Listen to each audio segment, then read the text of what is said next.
오늘 오후에 나눌 말씀은 역대하 7장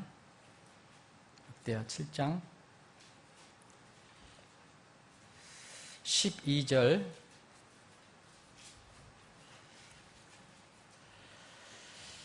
주께서 밤에 솔로몬에게 나타나 12절 제가 읽고 있습니다. 역대하 7장 12절 주께서 밤에 솔로몬에게 나타나 그에게 이르시되 내가 이미 네 기도를 듣고 이곳을 택하여 내게 희생물 드리는 집으로 삼았으니 혹시 내가 하늘을 닫아 비를 내리지 아니하거나 혹은 메뚜기들에게 명령하여 땅을 삼키게 하거나 혹시 내 백성 가운데 역병을 보낼 때에 내 이름으로 불리는 내 백성이 자기를 낮추고 기도하여 내 얼굴을 구하고 자기들의 악한 길에서 떠나면 내가 하늘에서부터 듣고 그들의 죄를 용서하며 그들의 땅을 고치리라. 이제 이곳에서 드리는 기도에 내가 눈을 열고 귀를 기울이리니 이는 내가 이제 이 집을 택하고 거룩히 구별하여 내 이름이 거기에 영원히 있게 하려 하였기 때문이라. 내 눈과 내 마음이 영구히 거기에 있으리라. 아멘. 아버지 하나님, 오후에 다시 모여서 주님 찬양하고 경배합니다. 특별히 오늘은 이제 주님의 만찬이 있습니다. 주님 참으로 은혜롭고 복된 시간이 되도록 인도해 주옵소서. 말씀을 나눌 때 내주어지는 성령께서 우리 각자 지체들의 마음을 감화 감동시켜 주셔서 이 말씀이 생명의 양식으로 각자의 심령에 심겨질 수 있도록 역사해 주시기를 원합니다. 전복을 주님께 의탁하옵고 거룩하신 예수님의 이름으로 기도합니다. 아멘. 우리가 지금 읽은 부분은 요거 하나만 가지고서는 또 이해하는데 좀 오해가 될 수도 있어요. 이것만 하면은. 그래서 이것을 우리가 말씀으로 오늘 본문으로 택했는데 이 앞에 있는 배경, 앞에 있는 내용들을 좀 살펴봐야 됩니다. 이 역대하 5장을 보시면 역대하 5장을 보시면 이제 다윗 왕이 이루려고 했던 성전 건축을 못하고 자기 아들 솔로몬에게 그 임무가 넘어가죠. 그래서 그 솔로몬이 아버지가 준비한 모든 자료를 가지고 이제 성전을 건축하는 일을 합니다. 그래서 솔로몬에 의해서 주의 집이 이제 건축이 완성이 돼요. 5장 거기 1절 보시면 이와 같이 솔로몬이 주의 집을 위해 만든 것들의 모든 작업을 마침에 솔로몬이 자기 아버지 다윗이 봉헌한 모든 것, 곧 은과 금과 모든 기구를 가져다가 하나님의 집의 보고 가운데 두었더라. 그래서 이제 온전히 완성이 돼요. 이제 그 작업이 다 끝나게 됩니다. 성전 건축이 완료가 된 거죠. 그래서 그동안 이 성전에 모시지 못했던 하나님의 임재를 상징하는 구약시대는 이게 절대적이었죠. 여기 법궤, 언약궤, 사람이 함부로 만지면 즉사해야 하는 그런 하나님 임재를 상징하는 이 언약궤를 이제 이게 성전 처소 안으로 들여내게 됩니다. 들여오게 되는데 이제 하나님의 임재를 의미하죠. 이 7절에 보면 이제 많은 이제 희생물을 드린 뒤에 제사장들이 주의 언약궤를 궤의 처소로 들여왔으니 곧 그 집에 하나님께서 말씀하시는 곳으로 곧 지성소로 즉 그룹들의 날개들 밑으로 들여오니라. 법궤를 이제 들여오게 됩니다. 그리고 나서 여기에 또 이어서 보면 12절서부터 보면은 이제 이 법궤가 들어왔고 이제 성전이 모든 준비가 됐어요. 그래서 이제 그 레위 사람들 그리고 특별히 찬양의 직분을 맡은 사람들이 이제 하나님께 찬양을 드리는 그런 장면이 12절, 13절 나옵니다. 노래하는 자들인 레위 사람들 곧 아삽과 헤만과 여두둔에게 속한 모든 자들과 또 흰 아마 옷으로 차려입고 심벌주와 비파와 하프를 가진 제단의 동쪽 끝에 서 있던 그들의 아들들과 형제들 그리고 그들과 함께 나팔로 소리를 내는 제사장 120명도 그리하였더라. 나팔 부는 자들과 노래하는 자들이 한 사람처럼 한 소리를 내어 들리게 하고 주를 찬송하며 감사를 드리고 또 그들이 나팔과 심벌주와 악기를 가지고 소리를 높여 주를 찬양하며 이르되 그분은 선하시며 그분의 긍휼은 영원하도다 하매 그때에 그 집 곧 주의 집이 구름으로 가득하므로 제사장들이 그 구름으로 인하여 능히 서서 섬기지 못하였으니 이는 주의 영광이 하나님 집에 가득하였기 때문이다. 이제 마지막 이렇게 찬양을 다 드렸을 때 악기를 동원하고 사람들이 찬양을 했을 때 하나님의 임재가 이게 나타나게 되죠. 하나님의 영광이 나타나게 됩니다. 어떤 형태로 나타나는지 저는 모르지만 하여튼 분명히 그때 하나님의 영광이 임했다고 얘기합니다. 그래서 이걸 흔히 이제 쉐키나 글로리라고 그래갖고 하나님의 영광, 하나님 임재하는 영광을 이야기합니다. 이렇게 이제 하나님의 임재가 있었어요. 이렇게 솔로몬이 성전을 건축하고 궤를 들여오고 또 찬양을 하니까 이제 그 결과로 하나님의 임재가 있었습니다. 자, 그런 뒤에 이제 6장은 뭐냐면 6장은 솔로몬이 이제 이스라엘 회중에게 이스라엘 백성들에게 뭔가를 말을 하는 게 나옵니다. 1절부터 여기 보면은 몇 절까지 지금 회중 설교가 나와요. 쭉 보니까 11절 정도까지 되겠네요. 이게 그래서 솔로몬이 이르되 주께서 짙은 어둠 속에 거하시겠다고 친히 말씀하셨사오나 내가 주를 위해 거처를 건축하였사오니 곧 주께서 영원히 거하실 처소리다 하고 왕이 얼굴을 돌이켜 이스라엘 온 회중을 축복하며 이때 이스라엘 온 회중은 서 있더라. 그가 이르되 주 이스라엘의 하나님을 찬송할지로다 해서 이스라엘 백성 그때 모인 회중들을 향해서 솔로몬이 이렇게 대중 연설 설교를 하면 설교를 하게 됩니다. 그게 이제 11절까지 이제 되고요. 이제 이건 사람에게 솔로몬 왕이 그 이스라엘 백성에게 하는 거고 이제 12절부터는 이 하나님에 대한 말을 하는 겁니다. 하나님을 향해서 말을 하는 거예요. 그러니까 그게 뭐겠어요? 기도죠. 하나님께 대한 말씀. 12절부터 6장 12절부터면 그가 이스라엘의 온 회중 앞에서 주의 제단 앞에 서서 자기의 두 손을 내미니라. 솔로몬이 전에 길이가 5규빗, 너비가 5규빗, 높이가 3규빗인 노디 연단을 만들고 뜰의 한가운데 그것을 두었으면 그가 그 위에 서서 일어났던 단에 올라서 이스라엘 온 회중 앞에서 무릎을 꿇고 하늘을 향해 자기의 두 손을 내밀고 이르되 오 주 이스라엘 하나님. 여기서부터 이제 하나님을 향한 말이거든요. 그럼 이걸 우리가 이제 흔히 기도라고 그러죠. 하나님을 향한 말은 우리가 기도라고 합니다. 기도. 이것이 6장 42절. 여러분 굉장히 길잖아요. 6장 42절까지가 지금 이 솔로몬의 기도입니다. 성전이 완성되고 하나님의 임재가 나타났을 때 기도인데 우리가 읽은 이 부분 오늘 그 본문 7장 12절의 이후의 말씀은 이거의 모든 것에 대한 하나님의 응답입니다.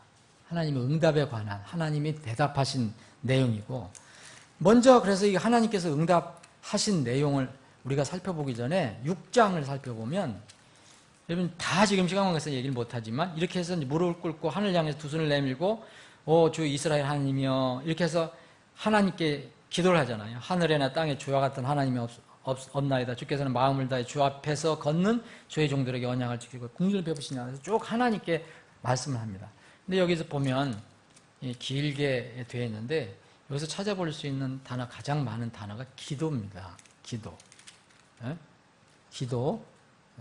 그래서 이 하나님께 대한 말은 기도인데 특별히 또 여러분들 주의 깊게 읽어보시면 기도를 위한 기도예요. 이게 무슨 말씀이냐면 내가 지금 이렇게 하나님께 기도를 해요.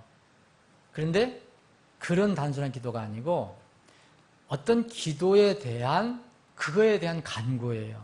무슨 말이냐면 왕이 이제 자기가 기도하는 것은 물론 포함하겠지요. 이 이스라엘, 내가 왕으로 다스리게 되는 이 책임진, 이 하나님께서 주신 이 백성들이 이렇게 해서 기도하면 그 기도를 들어주세요 하는 기도예요. 기도를 위한 기도입니다. 이렇게 해서 기도를 위한 기도라 해서 아무 뜻도 없이 기도 위한 기도, 그런 뜻이 아니라 어떤 사람들이 기도하는 것에 대한 그것을 하나님께 간구하는 거예요. 그래서 여기서 쭉 보시면 자기가 하는 기도에 꼭 답을 해주십사 하는 기도가 나오고요. 또 자기뿐만 아니라 내가 왕으로 다스릴 이 이스라엘 백성이 이렇게 기도할 때 그들의 기도를 꼭 들어주세요 하는 그 기도입니다. 기도문이에요. 그래서 여기서 보시면은 19절에 보면은 주의 종의 기도와 간구에 관심을 기울이시고 또 주의 종이 주 앞에서 기도하는 기도와 부르짖음에 귀를 기울이소서 이렇게 기도하잖아요. 그런데 21절에 보면 주의 종과 주의 백성 이스라엘이, 이제 이스라엘 백성들이 기도하는 것을 이야기합니다.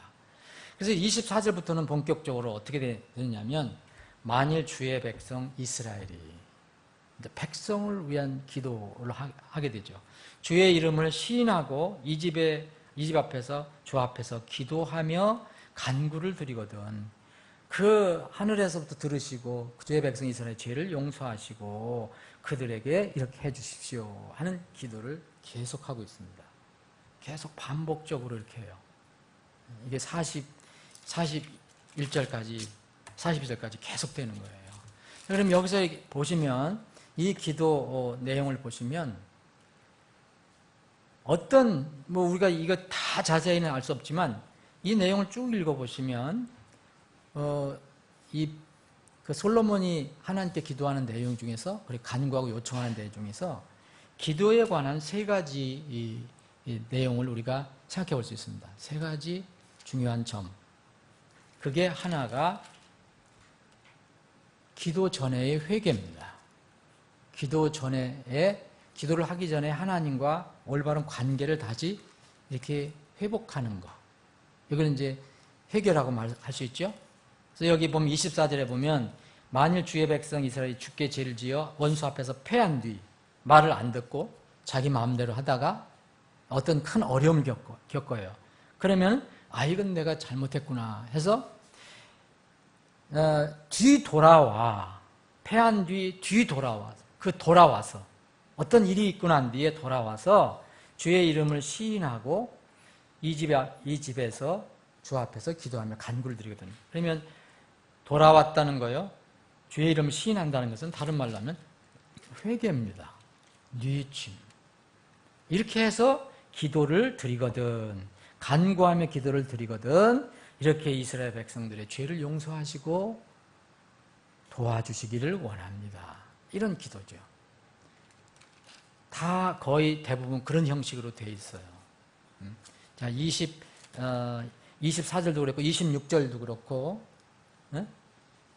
하나님께서 그들이 말을 안 들을 때 그를 때로는 징계할 때가 있거든요. 괴롭게 하실 때.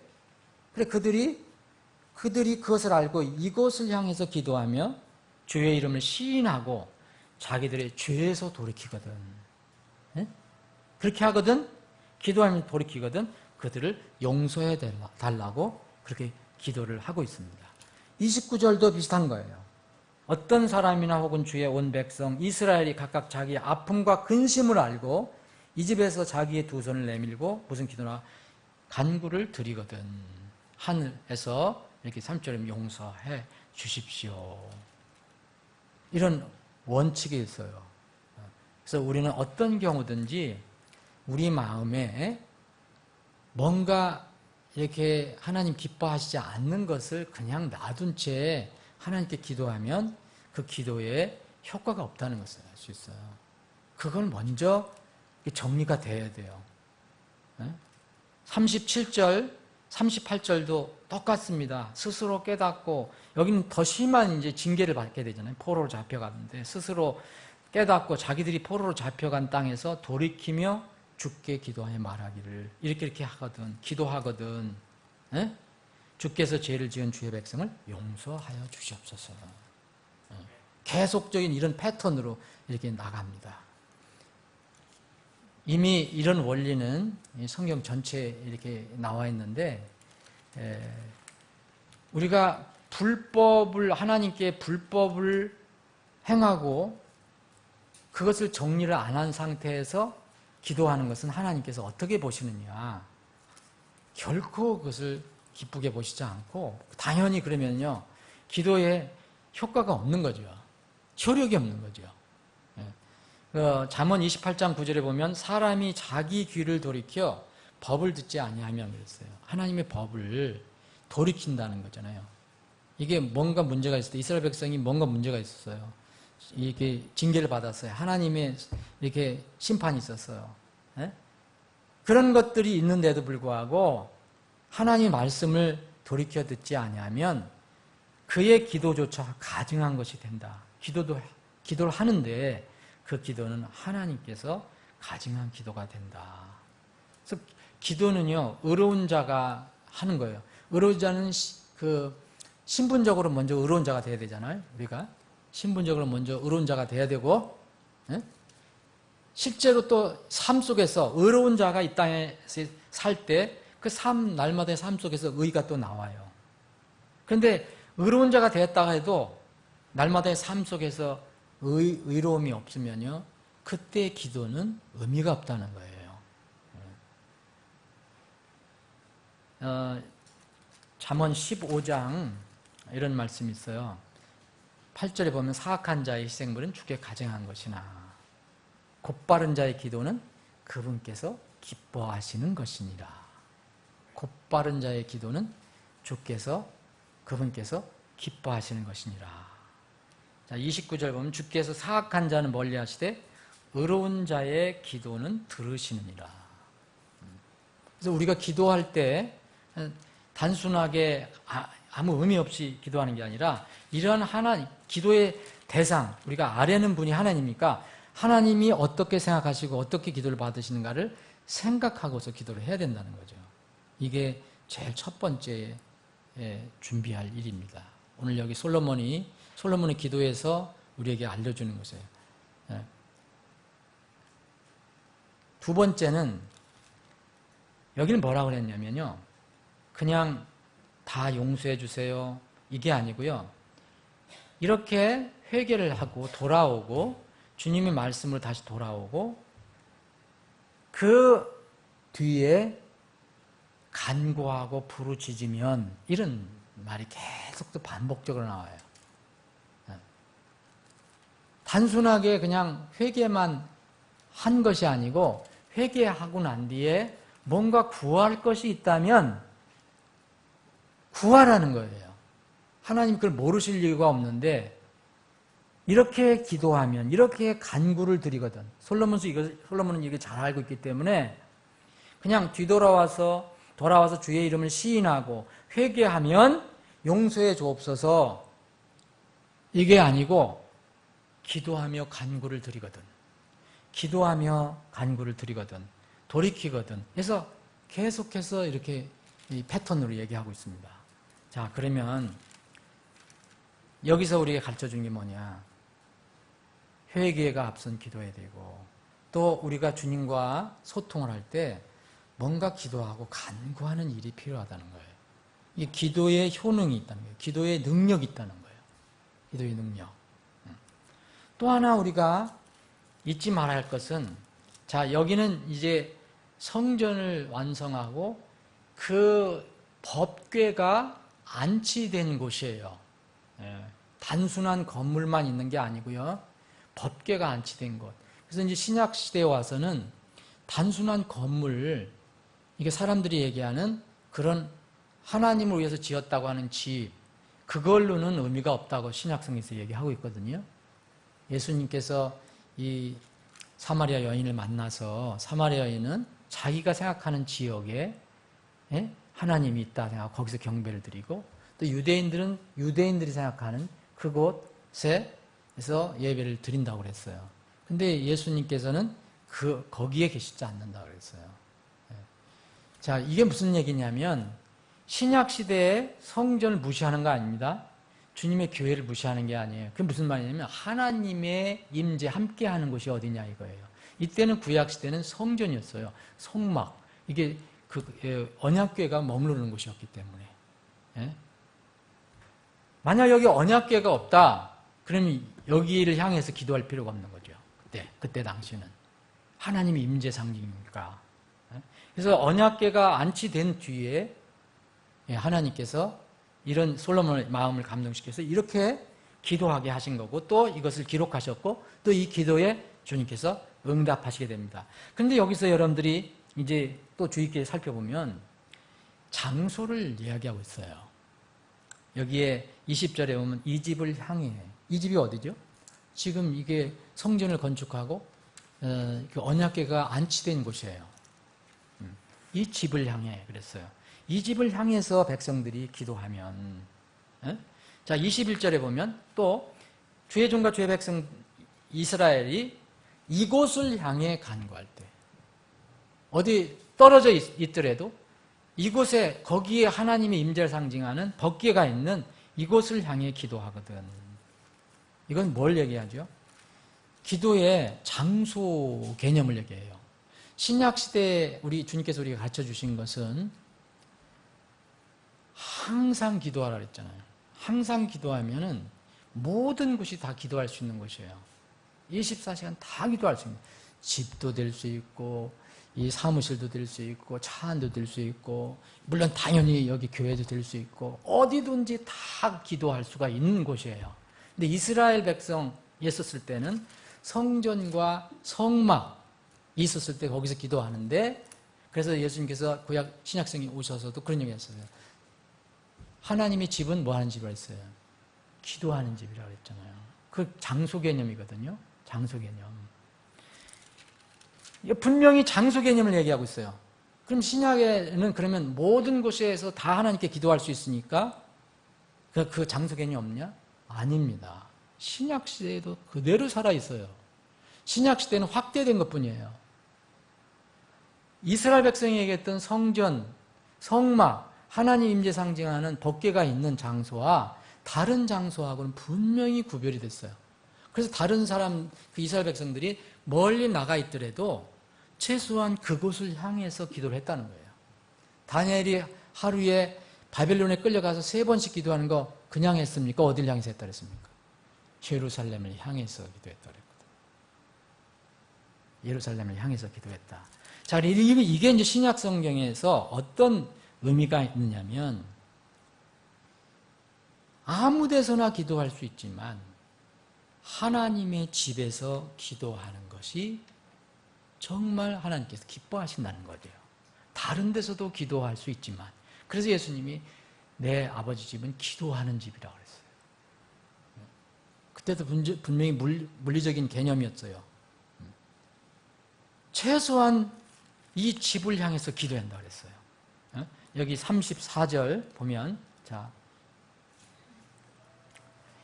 32절 먼저 읽을게요. 32절. 또 주의 백성 이스라엘에게 속하지 아니한 자, 곧 그 주의 크신 이름과 주의 강한 손과 뻗은 팔로 인하여 먼 지방에서 온 타국인에 관해, 어떤 타국인이 하나님께 기도를 드리고 싶다. 그러면 만일 그들이 와서 이 집에서 기도하거든, 이 집에서 기도하거든 들어주세요. 그랬어요. 여기서 장소 개념이에요. 34절. 만일 주의 백성이 자기들의 원수들과 싸우려고 주께서 보내실 길로 나갈 때 예적이 있어서 이교도들이 공격을 해와서 어쩔 수 없이 그들과 싸우러 나가요. 그 지역을 벗어서 나가요. 그럴 때 그들이 주께서 택하신 이 도시와 내가 주의 이름을 위해 건축한 집을 향하여 주께 기도하거든. 자, 이 집에서 멀리 전쟁하러 나갔어요. 그래도 거기서 법궤가 있는, 하나님 임재가 있는, 하나님의 영광이 있는 그것을 향해서 기도하거든 그랬어요. 이것도 장소 개념이에요. 분명히 장소 개념이에요. 자, 38절.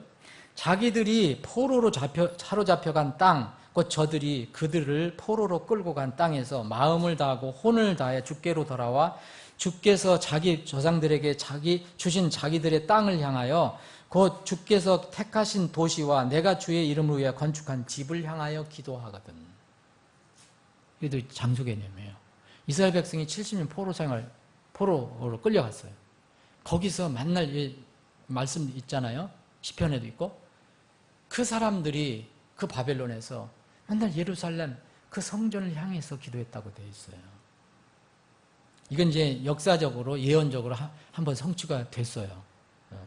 그때 주께서는 하늘들로부터 그 주의 거처에서부터 그들의 기도와 간구를 들으시고 그들의 사정을 돌아보사 주께 죄를 지은 주의 백성을 용서하시옵소서 이렇게 간구를 했어요. 이 솔로몬이. 자, 그러면은 지금 이 시대에 장소 개념을 어떻게 이해해야 될 거냐. 여러분, 어떤 사람들은 장소에 이 복음을 받았다. 난 신약 시대의 은혜에 산다 그래서 장소 개념을 무시하는 사람이 있어요. 이거는 많은 은혜를 놓치는 거예요. 정말 은혜를 놓치는 거예요. 하나님의 집의 중요성을 놓치는 거예요. 분명히 하나님께서 사도 바울을 통해서 적든 크든 사람들이 구원받고 예수님 머리로 삼고 함께 약속해서 모인 곳이 하나님의 집이라고 그랬거든요. 하나님의 집. 하나님께서 그런 장소 개념을 가지고 계신 하나님께서 성도들에 대해서 어디서든지 기도하라고 명령하셨지만 하나님의 집에서 기도하는 것, 그를 더 기뻐하실 수 있다는 거예요. 그래서 이 사도 바울과 베드로도 자기가 아무 때나도 기도할 수 있지만 9시가 되면 그 성전으로 올라가서 기도를 했어요. 물론 거기 유대인들을 만날 의미도 있지만 기도하러 올라가다가 만나기도 하고 그런 거예요. 그분들이 우리처럼 우리가 은혜는 너무 많이 알고 그분들 은혜가 몰라서 아직도 율법 외에서 그런 게 아니에요. 분명히 성경 개념, 장소 개념이 있어요. 앞으로 천년왕국이라는 것도 장소 개념이에요. 분명히 우리가 하늘에 가는 것도 장소 개념이에요. 새하늘과 새 땅 다 장소 개념이에요. 이 지상에도 그걸 무시하면 안 돼요. 어디서나 기도해도 되지만 하나님의 집에서 기도하는 것이 얼마나 하나님께서 기뻐하시겠느냐. 예루살렘이 부흥이 될 때 그때는 이런 큰 건물을 지어놓고서 한꺼번에 모이는 게 아니에요. 어떤 교회 장소로 집에서 모였어요. 장소에서. 거기서 한 사람이 성도가 기도했다는 게 아니라 그때 여러분 사도행전 그 앞에 부분을 읽어보면 다 모여서 함께 기도할 때, 함께 기도할 때, 함께 모여서 기도할 때 이런 일이 일어나고 그런 게 나오잖아요, 여러분. 혼자 기도할 수도 있는 거예요. 그래서 모든 이 부흥의 역사를 보면 그 근대 와서 부흥의 역사를 보면 사람들이 주의 집에 모여서 집회하고 기도할 때 이런 일이 많이 일어난 거예요. 여러분들 오해는 하지 마세요. 제가 꼭 여기서만 기도해야 된다는 뜻이 아니죠, 여러분들. 그거 아시죠? 자, 하나님께서, 예수님께서 분명히 그 개념을 우리에게 알려주셨어요. 근데 이거를 우리가 등한히 한단 말이에요. 많은 교회들이 부흥되는 건요, 모여서 기도하는 게 큰 효과가 있기 때문에 그래요. 그래서 그 출발점인데 좀 안타까운 점이 있는 거예요, 우리가. 지금 기도하는 수요일날 안 모이잖아요. 많이 안 모이잖아요. 그렇죠? 장소가 멀어서 그런 것도 이해가 돼요. 그런데 우리 성도들이 혹시 장소 개념 때문에 어떤 멀리 거리 개념 때문에 뭔가 모르지만 그러면 기도 아무 데서나 했듯이 되는 거 아니야? 그런 개념이라는 많은 것을 놓치는 거예요. 함께 기도하라는 것과 개인적으로 기도하는 것 다 기도예요. 근데 함께 기도하는 게 얼마나 유용한 것인가. 사도행전에서 여러분 할 때 보면 거의 두세 사람 이상 그리고 교회가 모여서 기도할 때 기적이 일어났어요. 네? 그건 분명히 이해를 해야 됩니다. 그래서 저는 교회의 어떤 장소 개념에 이것을 너무 가볍게 여기고 등한히 여기는 은혜를 얘기하면서 이건 성경을 잘못 오해하는 거예요. 예수님보다 우리가 더 뛰어날 수 있어요? 그런 사람이 어디 있어요? 마태복음 18장, 다시 우리가 잘 아는 성경입니다. 한번 보겠습니다. 마태복음 18장.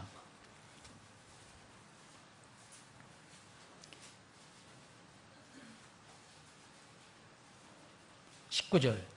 내가 다시 너에게 이르노니 너희 중에 두 사람이 자기들이 구할 어떤 것에 대하여 땅에서 한 마음이 되면 하늘에 계신 내 아버지께서 그들을 위해 그것을 행하시리라.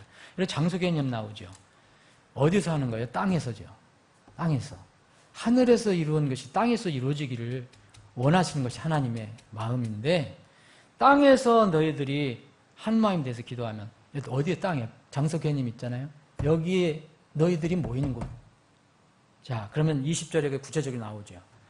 두세 사람이 내 이름으로 함께 모인 곳 그랬어요. 함께 모인 곳에. 거기 분명히 장소 개념, where? 어디 모였냐? 두세 사람 이상이 내 이름으로 모여야 돼요. 어딘지. 다 주님의 기회해야 되잖아요. 함께 모인 곳에 나도 거기에 그들이 한가운데 있느니라. 여러분 하나님이 무소부재하신 분인 줄 아시죠? 어디서든지 계신 분인 줄 아시죠? 근데 왜 이런 말씀하셨어요? 지역교회의 중요성 때문에 얘기하신 거예요. 이거를 많은 사람이 놓치고 있어요. 우리 교회 성도들이 이걸 놓치고 있는지도 몰라요. 여러 번 강조했는데 무슨 말인지 모르는 사람들이 있는 것 같아요. 그래서 함께 모이는 거예요. 혼자 기도해도 효과 있어요. 집에서 기도해도 효과 있어요. 그런데 주님께서는 특별히 이런 마음을 가지고 계신단 말이에요. 왜냐하면 직장은 그 장소도 하나님이 다 계실 수 있는 곳이지만 직장은 어떤 사무실은 예수님의 몸이라고 하지 않기 때문에 그래요. 가정도 참으로 좋은 곳이지만 우리 가정교회라는 말도 쓰긴 쓰지만 가정 예수님의 몸이라고 말은 없어요. 뭐만 예수님의 몸입니까? 교회예요. 교회만 예수님 몸이라고 그래요. 그래서 유일하게 진리의 기둥과 터가 교회라고 했어요. 지역교회. 요새는 아무 교회나 다 교회라고 그러지만 우리가 얘기하는 교회는 이렇게 주님의 이름으로 모이는 성경적인 바른 교회를 얘기하는 거죠. 카톨릭 교회도 교회라고 사이비도 다 교회라고 그랬는데 그런 걸 얘기하는 게 아니잖아요. 분명히 장소 개념이에요. 장소 개념. 이거를 놓치고 있는 거예요. 이게 역대 솔로몬이 기도한 거, 성전 이렇게 봉축하고 이게 한 이런 것들이 다 구약입니다라고 그러니까 가볍게 넘기는 사람들이 있어요. 거기서 버려지지 말아야 할 것이 있는 거예요. 우리 가운데 계신 하나님, 내 안에도 계시지만요. 구원받은 우리가 성령께서 우리 안에 거하신다 그랬잖아요. 그래서 각자가 성전이 될 수도 있지만 이렇게 모인 사람들이 성전이 될 수 있어요. 그래서 이제 예수님께서 이제 부활하신 예수님께서 요한계시록을 계시해 주시기 위해서 발모섬에 있었던 사도 요한에게 나타났잖아요. 사도 요한에게 나타나신 예수님은 어떤 모습이었어요, 여러분? 하늘에서 그냥 야 사도 요한아 널 기록해라 이렇게 안 하셨어요. 사도 요한에게 나타나신 하나님은 어떤 모습으로 나타나셨습니까, 여러분? 교회들 가운데 있는 모습으로 나타나셨다니까요. 그래서 나는 교회를 정말 중요시 여기지 못하니 너무 많다. 여러분 아마 주님 구원받았어도 하늘에 가서 이 문제 때문에 후회할 사람이 있을지도 몰라요. 교회 등한히. 지금 무교회주의자들이 많거든요. 구원받았다고. 구원은 변하지 않아요. 뭐 집에서도 모여야 되고 뭐 무슨 일이 있으면 산에 가서도 모이고 뭐 바다가서도 모이고 뭐 어디 무슨 뭐 이렇게 행사하는데 거기 가서 모여야 된다는 거예요. 그런 개념이 아닙니다. 물론 거기 하나님 계세요. 예수님은 그런 하나님이 아니에요. 자, 요한계시록 1장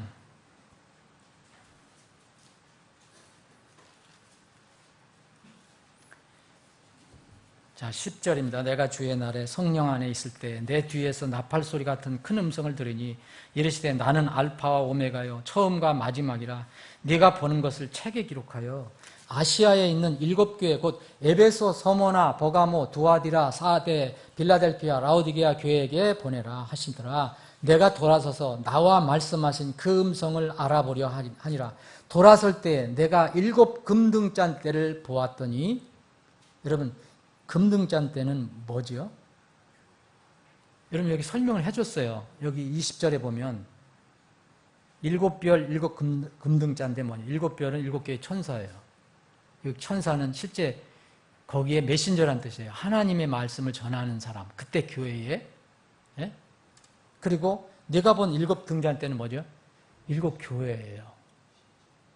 근데 13절에 보면 그 7 등잔대의 한가운데, 그 가운데, in the midst of. 이게 똑같아요. 여기에 마태복음 18장에 있는 그 너희들 가운데, 내가 너희들 한가운데 있다. 함께 있겠다. 똑같아요. 예수님은 어디서나 계실 수 있는 분이에요. 그리고 계셔요. 그런데 하나님의 법궤, 구약시대는 하나님의 법궤를 상징, 하나님의 임재를 상징하는 그곳에 더 주님께서 중요시 여겼고, 신약에서는 그 역할을 하는 교회 가운데 있는 거예요. 진리의 기둥과 터라는 것은 없거든요. 다른 데는. 말씀을 정리하겠습니다.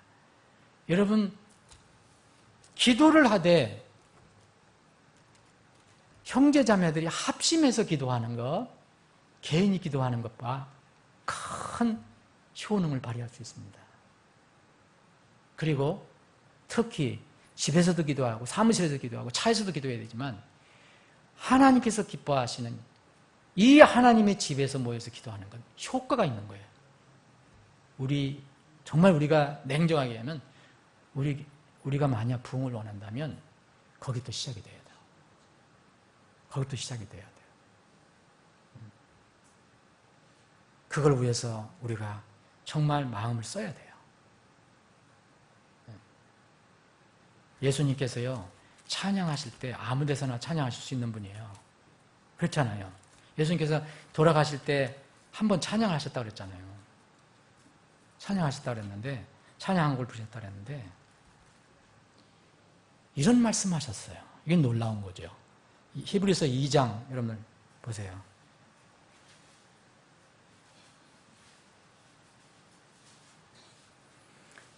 2장 12절, 이르시되 내가 주의 이름을 내 형제들에게 밝히 보이고 교회의 한 가운데서 노래로 주를 찬양하리다.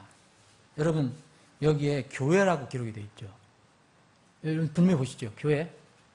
근데 이거는 이르시되 했다면 어디서 인용한 거잖아요. 인용한 거. 그럼 뭐에 어디가 있어요? 이 구약 성경이 있어요. 구약 성경.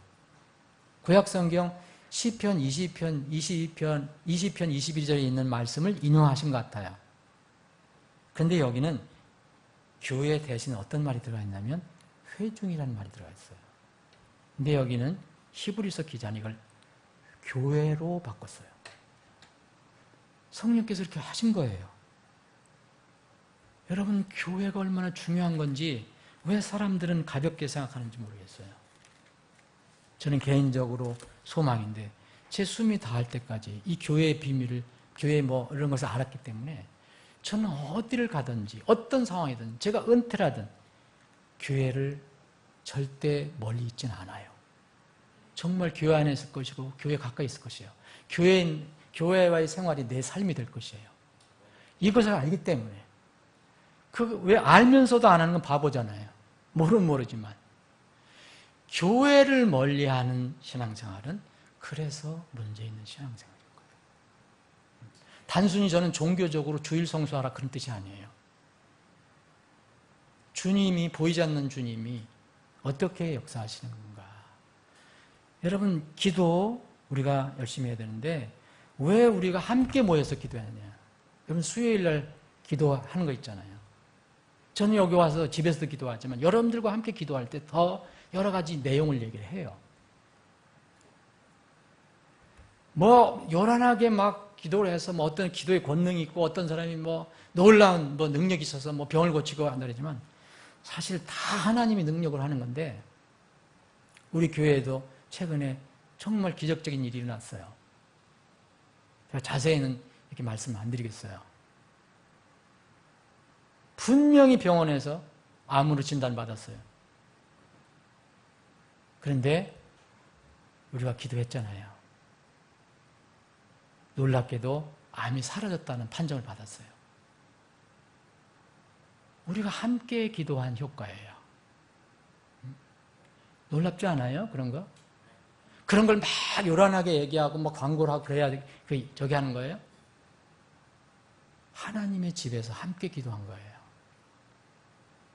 그 당사자 혼자만 기도한 게 아니에요.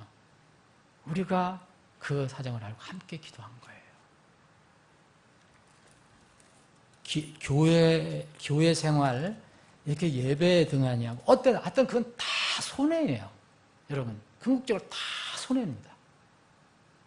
교회 생활에 정말 충실한 사람. 어떤 사람이 그러잖아요. 다른 교회에서는 출석상도 주는 걸로 알고 있어요. 그런데 그게 무슨 아이들처럼 그렇게 해서 하는 게 아니라 그 사람에게 복이 되는 거예요. 여러분들 보세요. 여러분들 주위에서 신앙생활 하는데 어떻게든 어떤 상황이 어떠든 간에 주님께 예배드리고 경배드리는 거, 종교적으로 주일 성수하는 그런 개념이 아니에요. 마음을 다해서 주님께 경배드리고 예배드리는데 아주 신실하고 시간을 들인 사람 다 복을 받게 돼 있어요. 보세요. 그런 사람이 복을 못 받나? 아침에도 그런 얘기를 했지만 물리적인 복이든 영적인 복이든 다 받아요.